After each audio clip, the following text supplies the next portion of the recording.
whatever way it comes out, its nature is there, and she's going to come out the way she is. And therefore, when we go to investigate it, we shouldn't pre-decide what it is we're trying to do, except to find out more about it. And so altogether, I can't believe the special stories that have been made up about our relationship between these and Barge, because they seem to be too local, too provincial. The earth, he came to the earth.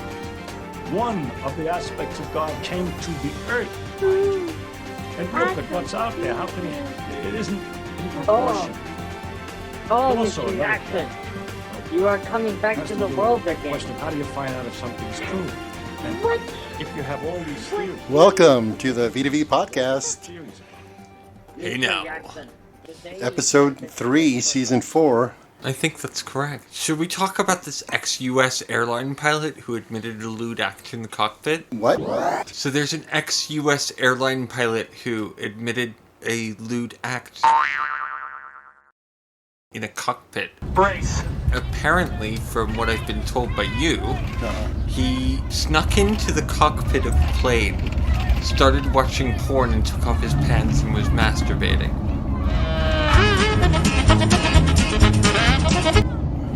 Just nothing abnormal about that at all. I mean, it's news It is news. of a kind.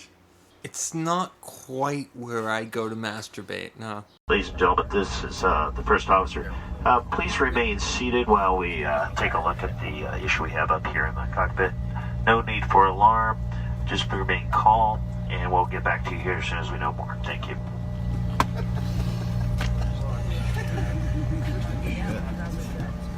All right, in that case, the story seems accurate. I mean, only because the person who was supposed to have done the lewd act admitted that he did it. Yeah.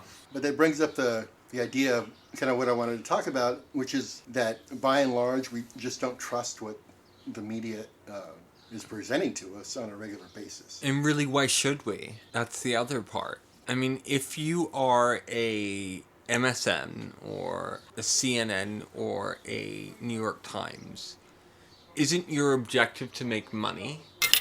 And therefore, wouldn't you just say anything you want to say that would cause sensationalism and clicks so that you could make money? The news wasn't always operated on a business model, though. Right. It used to lose money for the networks, for instance. That changed with cable. But yeah, you're right. The news is about making money. But the reliability of the news has just, from the public perspective, has dropped through the floor. And some of the estimates are that less than 25% of us trust what we hear. Even politicians have better approval ratings than 25%. It's true. So what are some of the news sources that you go to personally? Like, where do you even, as an individual, begin to find out what's going on in the world, locally, in your state, wherever? And wouldn't that be personal based upon what you like and what you are interested in? If you know what the source provides in advance, if you're used to it, if that's something that you're familiar with and you go back to, because it confirms what you already believe. But everyone does choose somewhere to go. Yes. So when you connect with your preferred outlet, do you even trust it, though? Right. It's, the whole fake news thing isn't really new. Right. It kind of caught on because we all realize that it's true. And unbalanced and, left out facts, or it's just false, or you don't know, or like you find out later that the story that you thought was true was untrue, and then it changes again, and you don't... Well, let me give you a for instance. Okay, so yesterday I caught this tweet from this person who claimed, they had this sort of shots of this ship, and they had this audio that seemed to be supposedly from inside of this ship, and this ship is supposed to be a prison ship, and it's supposed to be off the coast of the Bronx, or just sort of like floating around by the Bronx. And it's supposed to have 600 people on it who are pre-trial detainees. And it sounds horrendous. But then you pose that question, well, how do you know? How do you know it's real? And really, I can't answer that in a proper way. So I just pulled up something by Edward Snowden, Okay. right? And he said, this is 1 day ago, Yeah. on Twitter.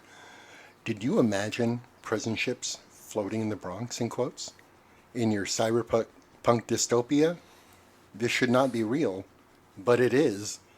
A floating black hole in the biggest of cities.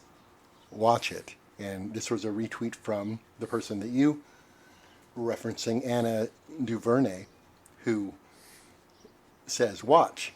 I just learned of a prison ship in the South Bronx where 600 people are being held in terrifying conditions. At Take Back the Bronx is organizing protests. My friend at Laura Poitras is investigating with Sean Vegezi and asked me to share this intercepted audio.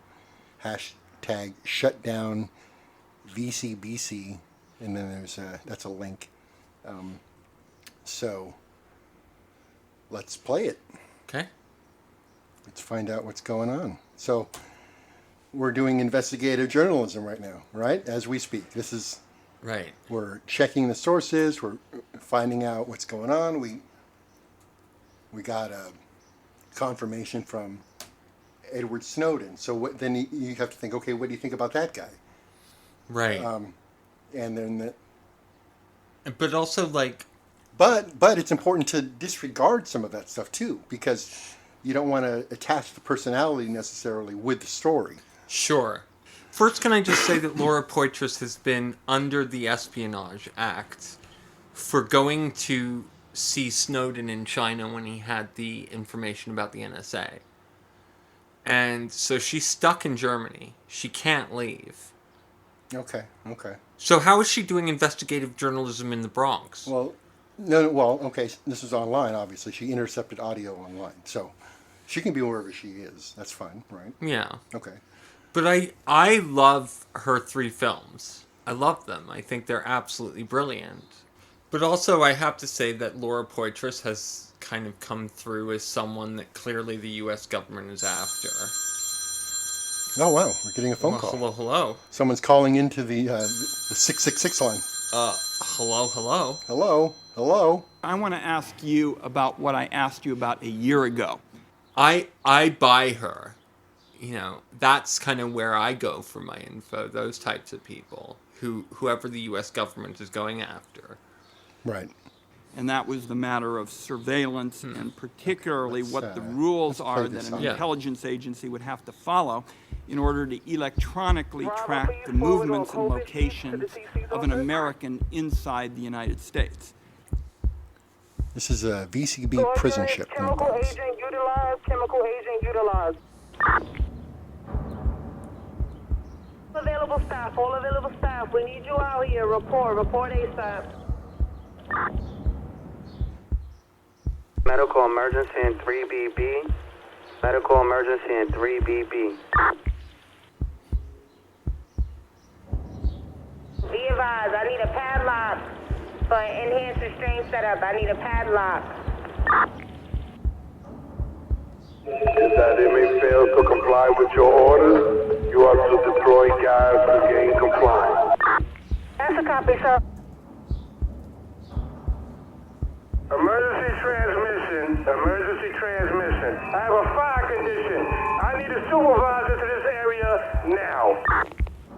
I'm in an affected area at this time.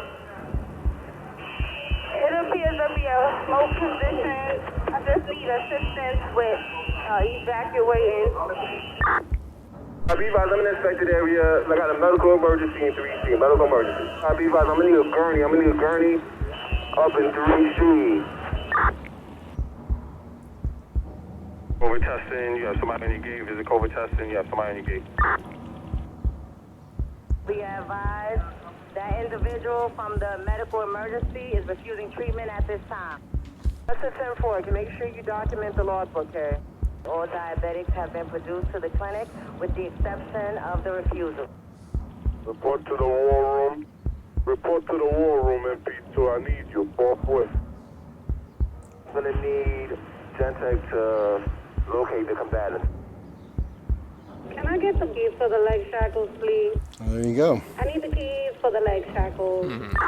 So what it says at the end of this audio is that our audio intercepts reveal that chemical agents and enhanced restraints, locking legs, arms, and chests to gurneys, are used daily. The prison ship was built in Louisiana and arrived in the South Bronx in 1992 as a temporary jail. So it's been there since 1992. Well, I didn't know about it, and then I pulled it up. The VCBC, the Vernon C. Bain Correctional Center, also known as the Boat, is an 800-bed jail barge used to hold inmates for the New York City Department of Corrections. The barge is anchored off the Bronx's southern shore across from Rikers Island near Hunts Point. I had no idea that was there, and apparently other people seem to have no idea that was there. Right. How is that possible? Because I think we have a very limited view on things. In 2014, the prison barge was named the world's largest prison barge in operation by the Guinness Book of World Records. In 2014. So the Guinness Book of World Records goes in there to examine it. Oh, yep, you've got the largest one. Yep, you're the biggest. Largest capacity, and you know they had to count every cell. Wow. They had to, because it had to be authorized. Wow. Because Guinness is very thorough. Right. Because they can't print out world records in their book that aren't written. So was anyone in there when Guinness went in there to... Of course, they've been operating as a prison for that long, right? It's not like they clear everyone out. Jesus Christ. In operation. People had to be there because it was in operation. Marcus, that's 27 fucking years it's been floating around with people in it. And no one's talked about it. 800 people. Right. Wow. That's nuts. Is there someone on the phone? Hello? Hi, everyone. Well, hello there. Hello there. Thank you for having me. Who are you? This? Who am I? Who am I is the question. You've called Raw Dog News. You should not let anybody raw dog you. Raw Dog News. Do not raw dog. This is not... Raw dogging is not funny. This is a serious matter. Raw dog. Wait a minute. Raw dogging is a term Is this that is Ashley considered from slang, Raw Dog and it means News? unprotected. My God. Might be I'm shocked. Ashley from Raw Dog. But. Raw Dog News. So, Ashley, did you know about this floating prison in the Bronx? Now, I called in during it. It's quite interesting. I would love to be filled in about it, especially because my family is all from the Bronx.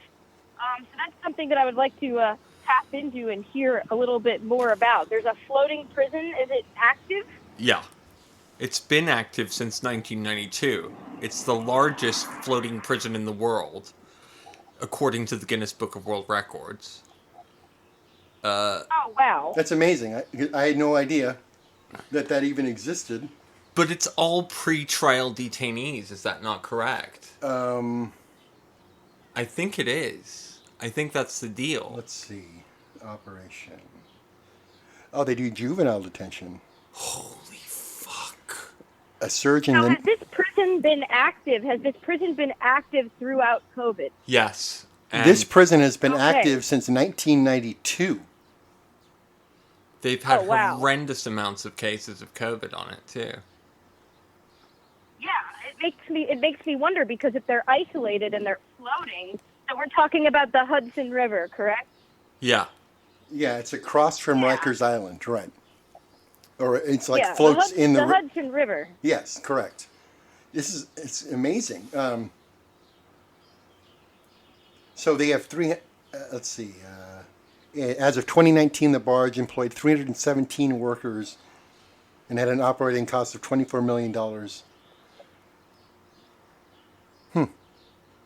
And then it says... I would be interested to know about... Oh, excuse me. I was just thinking out loud. I would be interested to know if the body counts, because the thing about the Hudson River that my family from the Bronx who lived on the Hudson River always used to talk about is the body count. But we're talking way back in the 80s, pre-1992, before they all moved away and moved out west. So I'm wondering if the body count has actually increased over the years, and what that's been like in relationship to this floating Hudson River prison, and what most of the inmates are from. Okay. I don't know about... I mean, we'd have to look into that stuff, but I found something really crazy about how it even came to be. Okay. So, in the late 80s, early 90s, there was this thing called the New York City crack epidemic, right? Crack. Right. So this was supposed to be a temporary surge prison for all the crackheads. Oh my God! So they're victims of Barry Seal and they just and the CIA and Oliver North and all that. All those people on there who have ever been there are victims of Barry Seal and the CIA's drug running with the Sandinistas. That's so weird. Who was the mayor of New York in 1992? Let's check that out. I bet you it was a Democrat. I bet you. Was it? David Dinkins. Sounds was he a about Democrat? right. Yeah. Uh-huh. Yeah, that's what I thought. David Dinkins. Oh, that sounds Democrat. Yeah, black guy. Oh, by the way, almost everyone on that ship is either black or Mexican, from what I've heard. Here's a quote from Marvin Mayfield, who spent 8 months on the jail barge. He called it a, quote, modern-day slave ship owned by the city of New York. People have been apparently trying to shut it down for a long time. And then Ed... What people, though? You know, people who care about justice. Okay, so activists. I mean, activists, right. People. Real people. So some people have been talking about it, but it hasn't reached mainstream media, and it hasn't been talked about in sort of general population. That's so fucked up. No, because I think not enough people really care. Yeah, true. Right. But what you were hearing, though, Ashley, when you called in was intercepted communications from the ship talking about enhanced restraints and fires and medical emergencies and chemical weapons and chemical agents being used, like tear gas and that kind of stuff. Which is pretty routine for a prison. I mean, nothing that we're probably hearing is unroutine for a prison. Right. In fact, another thing that popped up about the ship was that recently it was judged as the third highest use of force prison in New York. So there were two others that are worse. But that was like, it's in the mix, you know, it's just as bad as any other prison like Rikers Island or any of the other horrible, 100-year-old stone wall prisons that weep, water out of the walls. Right. This thing is fucking huge. It's not like people from New York wouldn't have seen this thing go by the Hudson, Well, if you look at you see the picture of it. Look, you see this? I've seen it. Right, it just looks like a barge. It does kind of, but it does look like some type of building on top of the barge as well. Yeah, well, it's anonymous enough to know, unless you knew it was a prison, you wouldn't you wouldn't guess it because it's not like we're used to having floating prisons. Right. Yeah, it's looks like a resort. When I looked up floating prisons before I found this, they usually exist as black sites for alleged terrorists, so they can keep them out of the country in the middle of nowhere. Mm. This is different, obviously, because it's right in the middle of the city. It's just goofy to have a floating prison. And there've been a bunch of escapes and stuff. 800 beds, windowless. Terrible. Mm-hmm. Awful.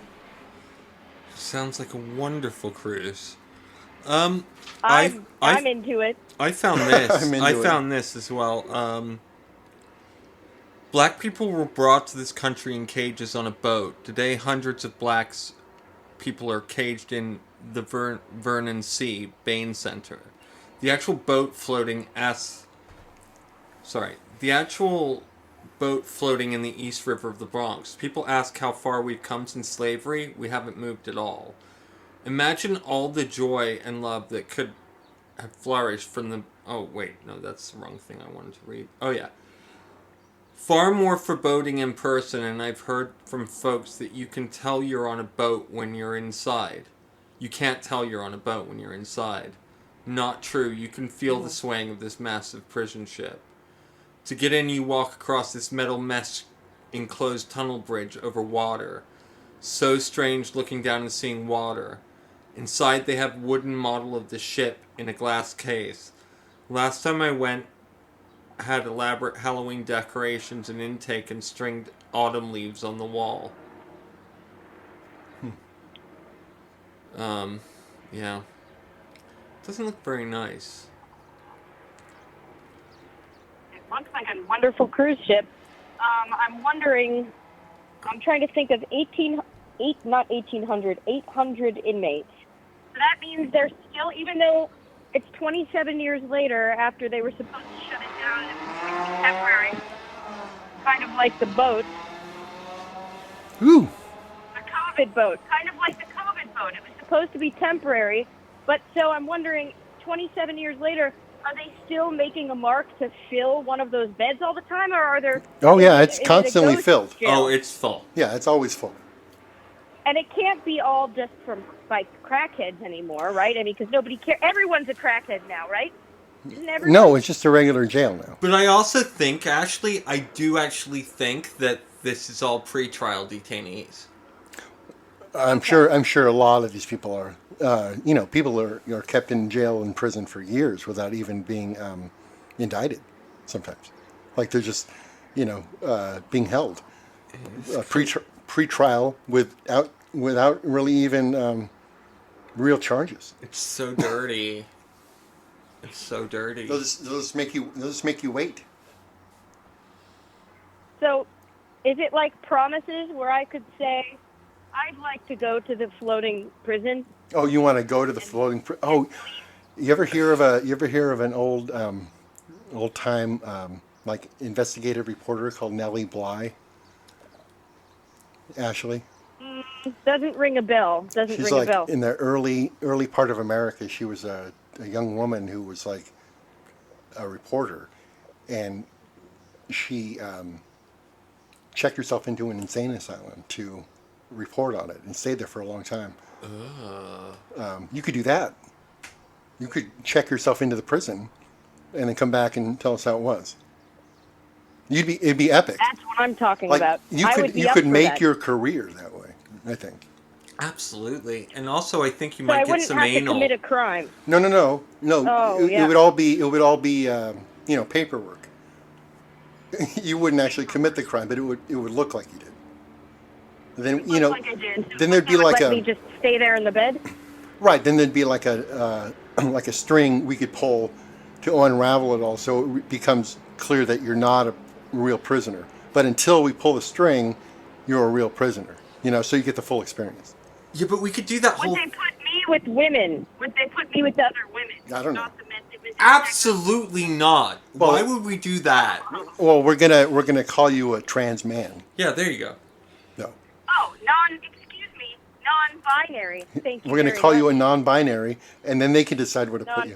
They just let them decide. Yeah. You could be a he/her. He/her. I could. Wait, you could be like a Z, right? Yeah, there you go. Z. I could. I could. How many genders are there? Well, Joe Biden, how many genders are there? You know what he said? At least 3. What? He said at least 3. Jesus Christ. Well, hey, that might have been one of the smartest things he said so far. Well, did you see what he... Think about it. Did you see what he said yesterday? Like, there was this video No. that came out yesterday where, hold on, let me see. Here, hold on. I got it. Okay. Creepy Uncle Joe made an appearance without a trench coat, but the usual strange, odd blather to a little girl, a daughter of a veteran. He was speaking at an event on COVID-19 with Virginia Governor Coonman Northam. 2 years ago was calling for Northam's resignation when yearbook photo of him in either blackface or KKK outfit surfaced. Anyway, back to Biden. He looks at the little girl in the audience. He says, "I love those barrettes in your hair. Man, I tell you what, look at her. She looks like she's 19 years old, sitting there like a little lady with her legs crossed. Very creepy." You're saying Joe Biden said this yesterday? Yep. He said, "I love Wow. those barrettes in your hair. Man, I'll tell you what. Look at her. She looks like a..." Hold on, let me do my best here. Yes, see if you can pick it up. Is that so? That's I'm assuming that's not on mainstream media, correct? Probably not, but you can just look up Creepy Joe, but... Some creepy music for you, Joe. I love those barrettes in your hair. Man, I'll tell you what. Look at her. Just look at her. She looks like she's 19 years old, sitting there with like a little lady with her legs crossed. Okay, wow. Yeah. That was a bit much. Wow. Got a bit dark there. Yeah. Mind blown. So, before you kind of called in and we were talking about the prison slave ship, we were talking about, Ashley, about why people don't trust the news and how few people actually believe it. And so we were questioning where people go. Where do you choose to go to get news? Even though you know it's probably not accurate, you still go there. So where do you go to get the news?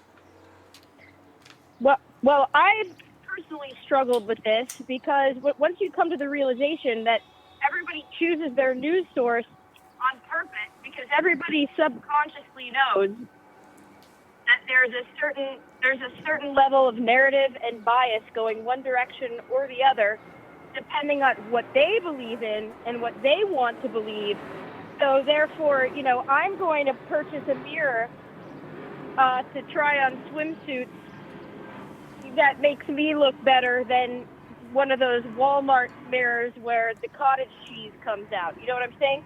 So that's what I think people do with the news. I appreciate when people, because of that, like to go to specific third-party news sources. However, the problem with that is, who's a third-party news source? Everyone's a third-party news source. Was 4chan a third-party news source? Are we a third-party news source? How dare you? How dare you? Exactly. But everything I know is from somewhere else. And generally it's from someone who's making money off of making this story. I don't know anything unless someone made some money. Right. Somebody has to make some money before you know anything. Yeah. So what happens is people reporting the news, they have to remember, like if they're really doing their job and reporting what's going on, they have to remember that people will not believe them.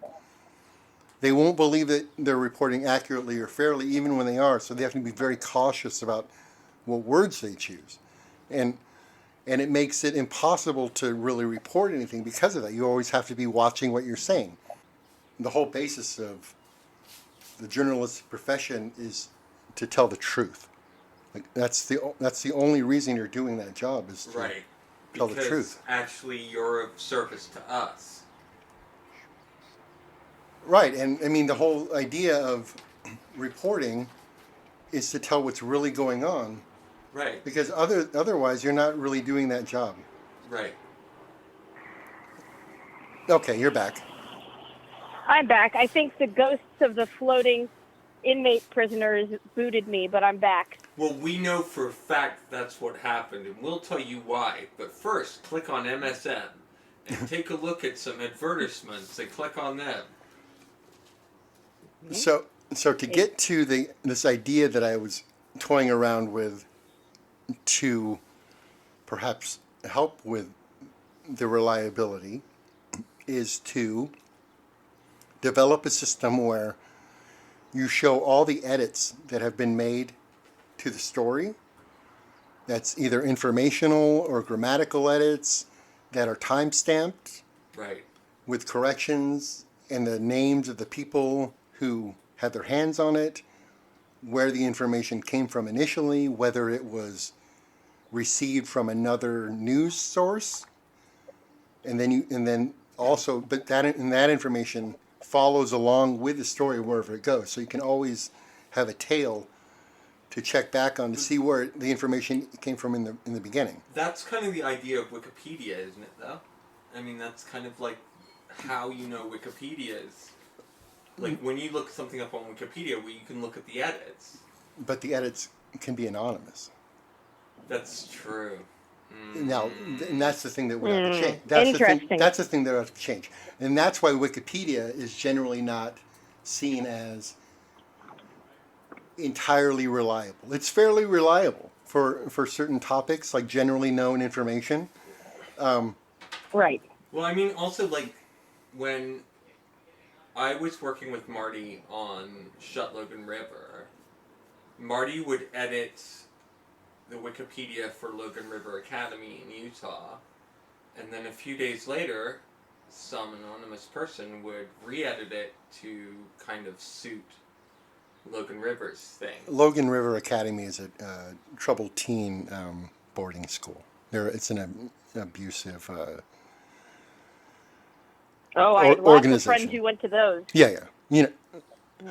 Right. That's another one. It's a little different, but it's another one of those like prison ships kind of things. Like everyone seems to be kind of subtly aware of it, of troubled teen programs and stuff like that, but they're not right in front of your face.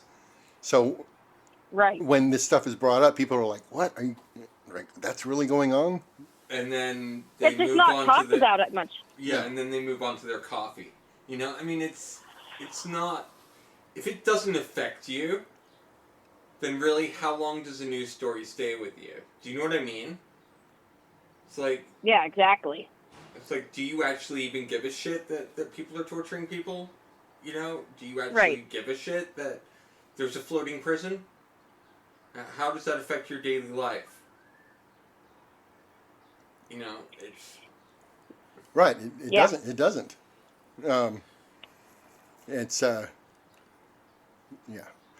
So the reason this whole idea kind of was interesting to me is because it would allow people to analyze the information that they're reading or seeing for accuracy and reliability, and it would create like an index as a way to evaluate like reporters and outlets. So you would know who the good reporters are because you could see exactly what their work was. Now, all this, I don't understand why that profession isn't held to that standard, because it's so important. I mean, it's the information that we rely on to live our lives. So you would think that everybody would want the highest integrity, and because we know people are devious or can be, we need to impose some sort of structure on the media, not to censor or prohibit any particular kind of information from getting out, but to just assure people that it's true. That's it. Seems pretty simple, but what's the pushback there? Like what would be the argument against it? You know, like a reporter would say, "No, I can't be looked at like that." Yeah, but also, Marcus, like journalists don't reveal their sources to protect their sources a lot of the time. So it says anonymous source. Right. It's where. But how do you know that anonymous source isn't just the journalist, like sitting and making it up? Because that would come to light. Baseless claims. Baseless claims. It would come to light over time because there were patterns of behavior and reporting would develop that you could see. Right. Over time.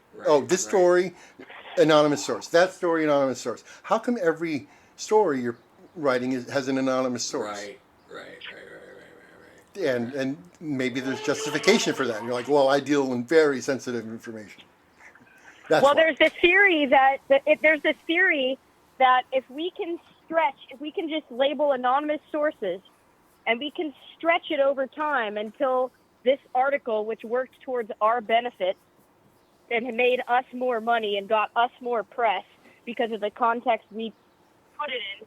If we say anonymous sources, the longer we wait until the article doesn't matter anymore and it's not current anymore, the idea is that people would at that point be too lazy to give a shit. And so they wouldn't end up looking into it. Right. It buys you time. Exactly. It's buys time. It's a great way to buy time. But it's terrible. But people must do that all the time. That's why in some ways there really is no news. There's news and there's no news. All the news is no news. All the no news is news. That's it. I mean, what else can you say? Yikes. I mean, we're just kind of, we just don't really know what the fuck is going on at any point at all anyway. Do you know what I mean? We don't. And then we kind of read an one-sided opinion article, and we think we know what the fuck is going on all of a sudden. Which is the best place to be right now? Where do you go? Raw Dog News. The simple answer would be... All right, everybody. Thanks for joining us today. Thank you, guys. Bye, Ash. Do not raw dog. Bye. This is not... Raw dogging is not funny. This is a serious matter. Raw Dog News. Raw dogging is a term that is considered slang, and it means unprotected.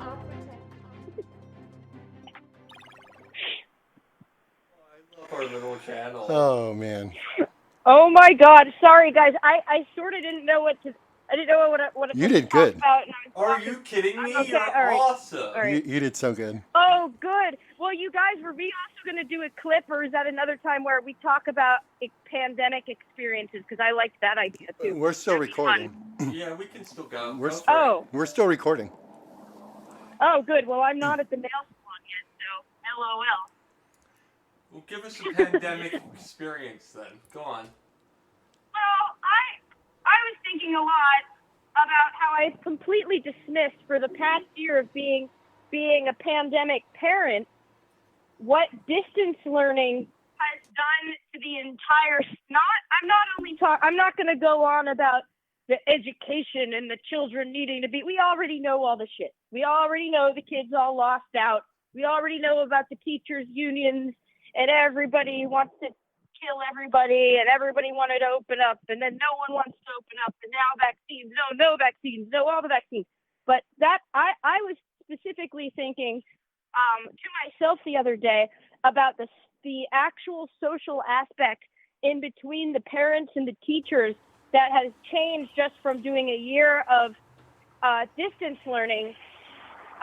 It came to my head when I had this wonderful gift of these noise cancellation earbuds, right?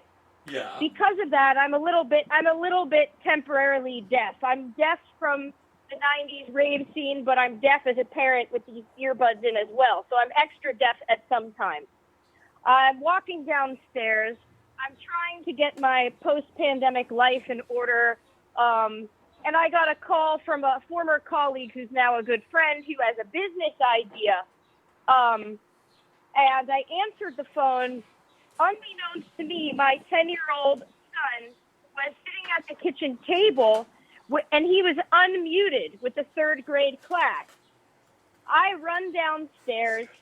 I'm yelling at the top of my voice that I can, booming loud voice. I probably need to tone it down. I'm excited, and I'm yapping to my friend about how I had a psychic tarot reading, and my tarot reader told me to jump on the first income-generating opportunities that there were in the next month. I went on. I started pulling out the the 90s wannabe gangster words, telling her that I wasn't going back to be a 9-to-5 for some asshole. And I went on this big, gigantic tirade. And then my daughter came up to me and basically punched me in the shoulder like it was an emergency. I turned around and she said, "Mom!" I took my earbuds out and I heard my son's third grade teacher saying, "Elias, is that coming from your house? I am going to have a talk and email with your mother about finding a more quiet place for you to study." And this is very embarrassing. I mean, I was talking like a 90s derelict about making money to my paralegal friend on the phone, and the tarot reader yelling about the psychic. I was so humiliated. She says to my son, "I'm going to have to send an email out in the next few minutes to your mother." I ran upstairs. My daughter's laughing her ass off. It's great. I run upstairs for my life. And before that bitch gets to send an email out of complaints to me, since it was Teacher Appreciation Week, I went right on Amazon and I bought her a $30 gift card with a "thank you so much we love you so much, thank you for being such an amazing teacher." I sent that shit right to her right away so that bitch couldn't complain. She got a gift from me first. That is what made me think. And you know what happened? I ended up actually getting an email from her that night about how grateful she was for the gift. So I essentially paid off a teacher to be quiet in the pandemic because you can't do that type of thing with in-person schooling. So that made me think that there must be such a wide, not to mention how many times the class has probably seen me naked walking by over the years. You know, think about us midlife crisis, single parents running out of the shower, depressed over something, yelling on the phone. We walk out of the shower naked. We don't always remember that there's a whole class there. So it made me think there must be a vast collection of stories that parents can share regarding distance learning bloopers, kind of like how we've run into some viral instances where men at business meetings think that their camera is off and I guess they need a release. I don't really know. It's called pulling a tubing. Is it? It's called getting in the cockpit.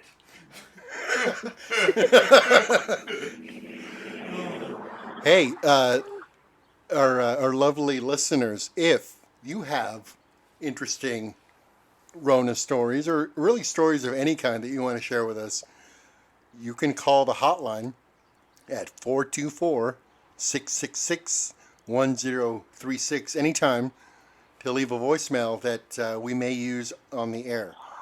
The juicier the better. So start dialing. Wow. Yes, please. The juicier, the better. The worse the story. That's right. The most embarrassing. Yeah, we like that shit. Give it to us. Oh yeah. And it will make people. It will make failures like me feel better about myself for accidentally flashing third graders.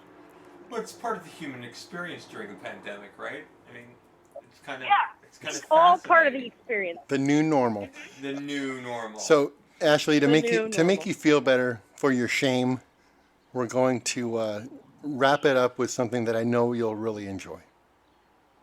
Oh, perfect.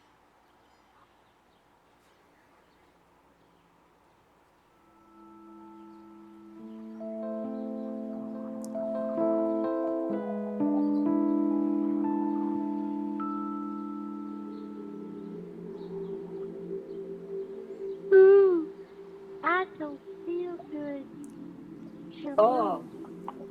Oh, Mr. Jackson, you are coming back to the world again. What day is this? Mr. Jackson, it's Monday. Today you signed the deal for this visit on Friday. Then you had some milk, You were unconscious for 3 days, Mr. Jackson. What? Oh, well, listen. Can you tell Paris her perfume is way too strong? The entire mansion stinks like France. Also, Quincy is coming today to practice with me. Jamon! Mr. Jackson, I am not certain you have the help for this tour. I am not paying you to manage me, Reuben. Look, listen. As soon as I'm done with this tour, I'm going to build a huge amusement park for me to feel better. Ooh! Reuben, I want some water and some nerds now! You know, Mike, I didn't think you were... So the first song is Wanna Be Starting Something, Quincy. I'm so excited. I can't wait to hee Jamona. Listen, Michael, I want to talk to you a little about your problem. Boo! You mean my 1976 Special Diana Ross and the Supremes nose?